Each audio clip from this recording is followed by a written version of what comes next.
So this is the question that I get the most often these days, and I want to say this as kindly as possible because it does come from a place of love. But the only reason you would ask this question is if you are a person that has been kind of checked out. For some of us, for the most of us, for like BIPOC, for queer people, for people who are poor, for people who are disabled, we have been fighting to survive this whole time. And yes, we participate in the system because it's the only thing going. And yes, there are measurable effects to like the elections, even though electoral politics is never going to do anything for us in the end. But most of the time, it's just building stuff and making parallel systems and doing for ourselves. Like I literally just started a business from scratch because there was nothing that I could do with my brain and with my identity that was going to allow me to survive in a way that would make me comfortable enough to not be miserable. And where we're at now is that we have to literally build parallel systems. Like that's not just sloganeering. That's really what we need to be doing right now. So don't feel like you need to start and just like come up with things on your own.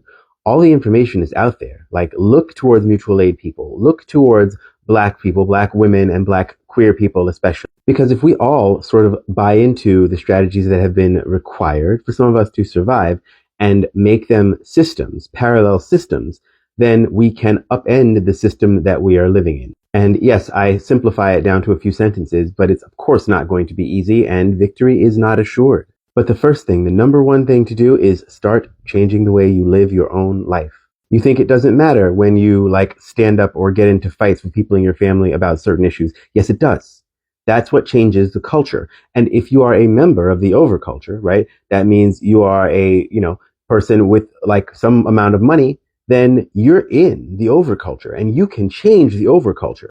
Or at very least slow it down and figure out who's really on what side and who is just going along to get along. Unlike a lot of people, I don't think there are any humans that are just irredeemable because of who they are or how they were born.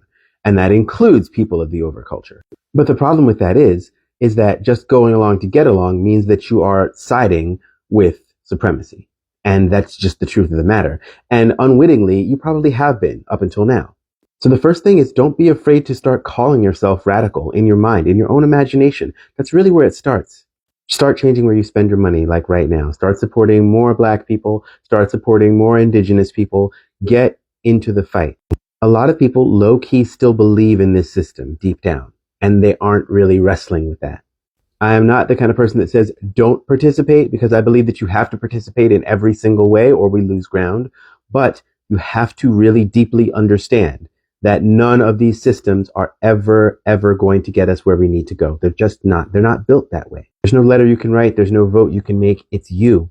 You have to change yourself, and you have to do it every day.